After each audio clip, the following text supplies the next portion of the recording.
एक राजा का नेत्रहीन संत से प्रश्न, कौन आ रहा है कौन जा रहा है। जय श्री कृष्ण दोस्तों, स्वागत है आप सभी का हमारे YouTube चैनल आरके मोटिवेशनल में। बने रहिए हमारी वीडियो के लास्ट तक। और निवेदन करूंगा कि जो मित्र हमारे चैनल पर नए हैं उनसे निवेदन है कि हमारे चैनल को सब्सक्राइब करें, कहानी को लाइक करें और शेयर करें। तो बने रहिए हमारी इस वीडियो के अंत तक। एक बार एक राजा अपने सहचरों के साथ शिकार खेलने जंगल में गया था। वह शिकार के चक्कर में राजा, मंत्री और सिपाही सब एक दूसरे से बिछड़ गए। अब तो राजा, मंत्री और सिपाही एक दूसरे को ढूंढने लगे। राजा अपने मंत्री और सिपाहियों को ढूंढते हुए एक संत की कुटिया पर पहुंच गए। वह सन्यासी आंखों से अंधे थे। राजा ने उन नेत्रहीन संत से अपने बिछड़े हुए साथियों के बारे में पूछा। नेत्रहीन संत ने कहा, महाराज, सबसे पहले आपके सिपाही गए हैं, बाद में आपके मंत्री गए हैं, अब आप स्वयं पधारे हैं। इसी रास्ते से आप आगे जाएं तो आपकी मुलाकात अवश्य हो जाएगी। संत के बताए हुए रास्ते पर राजा ने अपना घोड़ा दौड़ा दिया और थोड़ी ही दूरी पर राजा अपने सहयोगियों से जा मिला और नेत्रहीन संत के कथनानुसार ही एक दूसरे के आगे पीछे पहुंचे थे। यह बात राजा के दिमाग में घर कर गई कि नेत्रहीन सन्यासी को कैसे पता चला कि किस ओहदे वाला जा रहा है। लौटते समय राजा ने अपने अनुचरों को साथ लेकर फिर से संत की कुटिया पर पहुंच गया और राजा ने उन नेत्रहीन महात्मा से प्रश्न किया कि आप नेत्र विहीन होते हुए भी कैसे जान गए कि कौन जा रहा है और कौन आ रहा है। राजा की बात सुनकर नेत्रहीन संत ने कहा, महाराज, आदमी की हैसियत का ज्ञान नेत्रों से नहीं, उसकी बातचीत से ही होता है।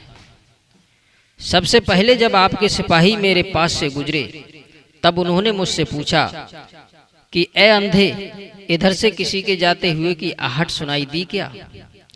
तो मैं समझ गया कि यह संस्कार विहीन व्यक्ति छोटी पदवी वाले सिपाही ही हो सकते हैं।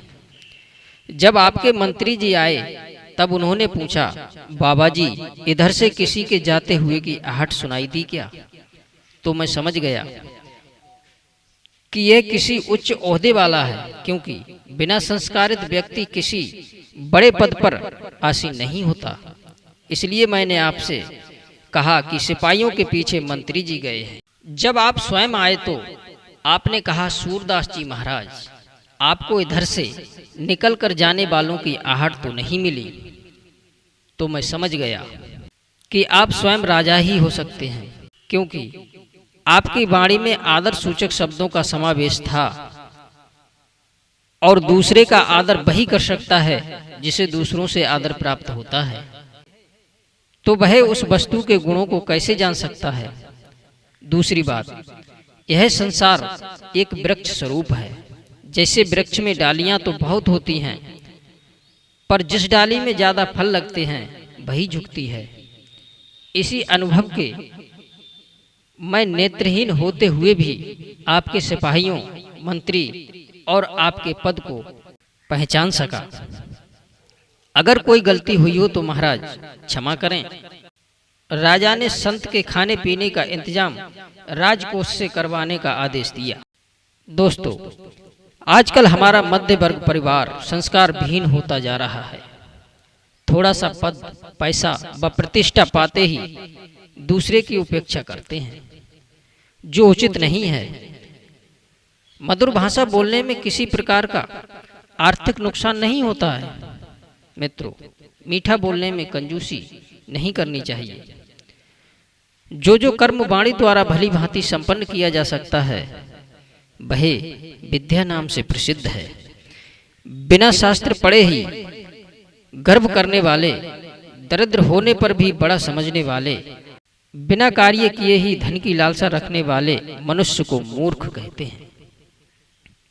दोस्तों, यदि हमारा वीडियो पसंद आया हो तो लाइक और शेयर अवश्य करें। आप सभी दर्शकों का बहुत बहुत धन्यवाद। जय श्री कृष्ण, जय श्री राम।